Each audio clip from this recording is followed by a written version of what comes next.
आप दूसरे की भलाई करते हैं, दूसरे की सेवा करते हैं और दूसरे के परोपकार करते हैं, दूसरे के काम धंधे में दूसरा आदमी आगे बढ़ रहा है, अगर हम अरंगा नहीं डालते हैं, ईर्ष्या नहीं करते हैं, जलते नहीं है दूसरे के विकास को देख करके, दूसरे के उन्नति को देखकर अगर हम जलते नहीं हैं, तो समझिए हमारा जीवन अच्छा बन रहा है। और दूसरे को चीजों को देख करके दूसरा को आगे बढ़ रहा है और हम अगर जल रहे हैं, तो समझिए क्या होगा, हमारा जीवन नरक में हो जाएगा। इसलिए संत कहते हैं कि यह तन काचा कुंभ है, लिए फिरे थे 60 टपका लगा, फूट गया कचुनाया हाथ। एक कहानी है, एक बूढ़ी माँ थी, 80 साल की हो गई थी। जब 80 साल के हो गए थे तो रोज कहते थे, हे मौत हमको ले चलो, हमको ले चलो। जब आदमी जवान रहता है, ताकतवर रहता, तो कभी मौत की याद नहीं करता है। तब वो दुनियादारी के, घर के, परिवार के, बच्चे के, जमीन जायदाद के, बिजनेस व्यापार की याद करेगा। जब बूढ़ा हो जाता है, जब कोई काम पे नहीं रहता है, तो हे भगवान हमको ले चलो, हमारे घर के रास्ता भूल गए क्या, ऐसा लोग कहते हैं। हुआ क्या, एक कहानी है, बातों को समझाने के लिए कही जाती है। एक दिन रात में मौत आ गई तो उस जो है ना बूढ़ी का जना हाथ पकड़ा, कहा कौन हो, अरे तुम जिसको रोज रोज याद करती हो मौत को, वही मैं मौत हूँ, तुम्हारा समय पूरा हो गया, चलो। अब देखो क्या वो बहाना बनाती है, अरे बहन मौत हमको वहां ले जाकर के क्या करोगे, हैं? हम तो यहाँ भी कुछ नहीं करते हैं, अरे ले जाना है तो घर में जवान बहुए हैं, बेटे हैं, उसको ले जाओ, वहां कुछ काम भी करेंगे। तो बंधुओं, ये बहाना बनाने से काम नहीं चलेगा, चाहे जितना भी बहाना बना लो, मौत आएगी तो क्या होगा, हमें जाना ही जाना पड़ेगा।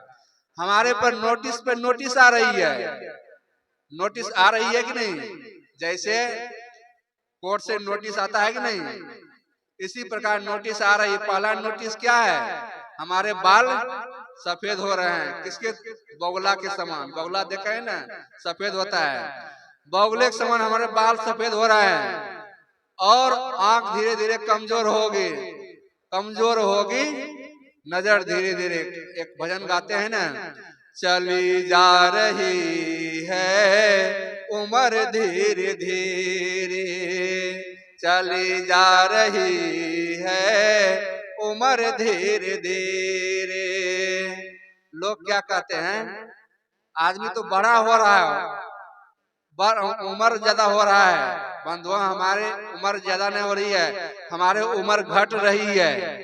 जैसे आपको 100 साल जीना है, तो आप 50 साल के हो गए, तो 100 में 50 घट गया कि नहीं घट गया, घटा कि नहीं घटा, तो 50 के ही बचत घट रही है कि नहीं उम्र, तो हमारी उम्र घट रही है। तो कहते हैं कि चली जा रही है उम्र धीरे धीरे, सुबह शाम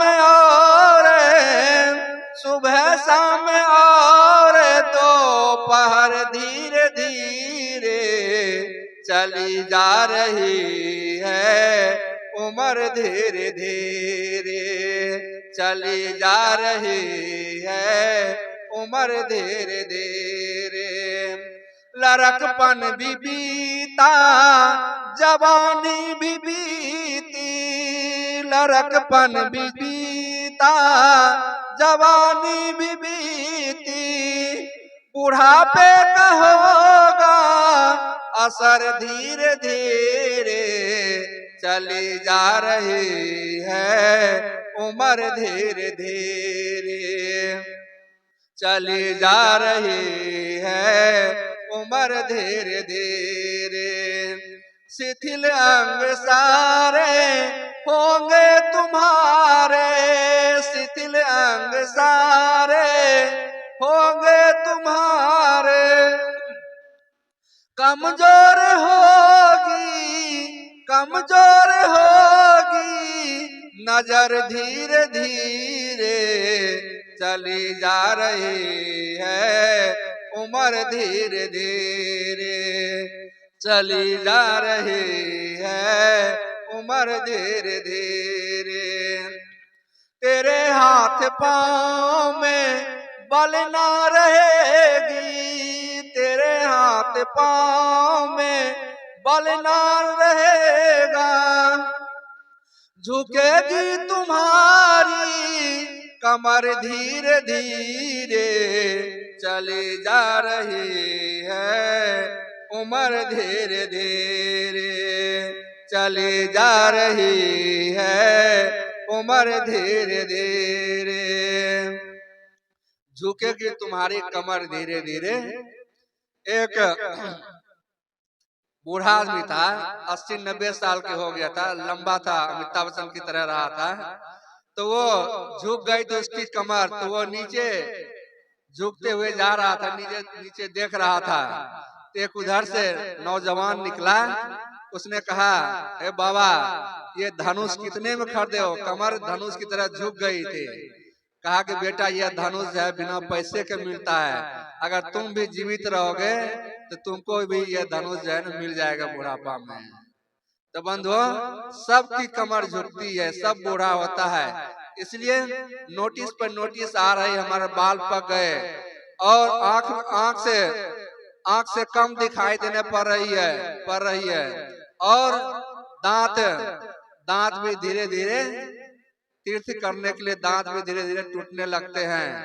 और भी कई नोटिस होता है इसमें, शरीर आज देखिए कितना सुंदर लग रहा है, लेकिन जब बूढ़ा होता है तो क्या वैसे रहता, जवानी रहती है, इसमें झुर्रियां सिकन आने लगता है चाम में। तो हम नोटिस पे नोटिस आ रही है, हमें सावधान हो जाना चाहिए, अपने जीवन को सुंदर बनाना चाहिए और मौत की याद रखनी चाहिए। सदगुरु अभिलाष साहब ने कहा है, रे मौत प्यारी मौत मेरे सामने आया करे। यह कौन कह सकता है?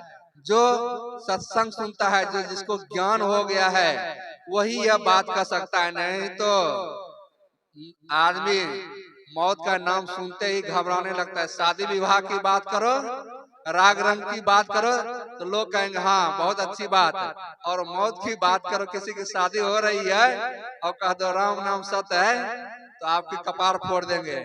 मौत के नाम सुनना नहीं चाहते हैं, राग रंग की बात, इधर उधर की बात चर्चा करेंगे, लेकिन मौत की बात लोग सुनना नहीं चाहते हैं। भारत के प्रथम प्रधानमंत्री कौन थे? बोलो आप लोग। जवाहरलाल नेहरू। जवाहरलाल नेहरू जब मरे और वहीं प्रयागराज में उनको जलाने के लिए लाया गया, उसके अस्थि ला गया संगम में डालने के लिए, एक पत्रकार ने लिखा, हमारे देश के एक महान हस्ती एक मुट्ठी राख हो गया। क्या जवाहरलाल ही राख होंगे? हम सब नहीं होंगे, हम लोग भी एक मुट्ठी राख हो जाएंगे। इसलिए किसी भी चीज का अहंकार मत करो, न धन का, न पद का, न विद्या का, न बल का, न रूप का, किसी भी चीज का अहंकार नहीं करना चाहिए। और जहाँ सत्संग होता है, जहाँ संत आते हैं, नहीं भी आते हैं, यहाँ पर बहुत आश्रम है, समय समय से आश्रम पर जाओ, संतों के पास बैठो, प्रेम से बैठो, अपने घर पर भी बुलाइए। नहीं भी कोई भी उत्सव है, फिर भी संतों को अपने घर पर बुलाइए। हम लोग छत्तीसगढ़ जाते हैं, छत्तीसगढ़, वहाँ क्या करेंगे, संतों को शाम को भोजन करा देंगे और बिछा देंगे, सब लोग घर के लोग, गांव के लोग आकर के बैठते हैं और सत्संग सुनते हैं। तो तब ज्ञान होता है। तो सत्संग करिए और सत्संग कराइए भी। कोई भी कार्यक्रम हो, बच्चे को जन्मदिन हो, छठी हो, और भी कोई भी कार्यक्रम हो, आप संतों को बुलाइए, सत्संग कराइए। देखिएगा आपके परिवार में कितना समरसता आएगा, परिवार के लोग कितना खुशहाल होंगे। जो लोग मांस खाते हैं मांस खाना छोड़ देगा, जो झूठ बोलते हैं झूठ बोलना छोड़ देगा, जो शराब पीता है संतों का सत्संग करेगा तो शराब पीना भी छोड़ देगा। क्योंकि इतिहास को देखिए उलट करके, रत्नाकर अंगुली माल खूंखार डाकू था, लेकिन संतों के संग में आकर के उसका जीवन परिवर्तन हो गया। डाकू से डाकू आदमी भी सत्संग सुन करके उसका जीवन परिवर्तन हो जाता, बदल जाता है और उसका जीवन धन्य हो जाता है। अंगुली माल कितना खूंखार डाकू था, रोज लोगों को मारता था। बच्चे से पढ़ते थे, क्लास में पढ़ते हैं, अभी भी पढ़ाई होता है होता है पता नहीं, हम लोग पढ़ते थे। रोज आदमी को मारता था, उसका प्रण था कि 1000 आदमी को मारूंगा और उसको उंगली काट करके गला में माला पहनूंगा। लेकिन भगवान बुद्ध के जब सानिध्य में आए, संपर्क में आए, और वही जो है मुनि बन गए। तो सत्संग का प्रभाव इतना होता है, संतों की वाणी का प्रभाव इतना होता है कि गलत से गलत आदमी भी अच्छा बन जाता है। तो मैं आप लोगों के समक्ष कुछ देर निवेदन किया, भजन भी रखा, और हमारे बीच में आदरणीय संत श्री आदर्श स्वरूप साहब जी विराजमान है। मैं आपसे निवेदन करता हूँ, आप भी इस अवसर पर अपने ज्ञान गंगा से हम सबको लाभान्वित करने की कृपा करें। बोलिए सदगुरु देव की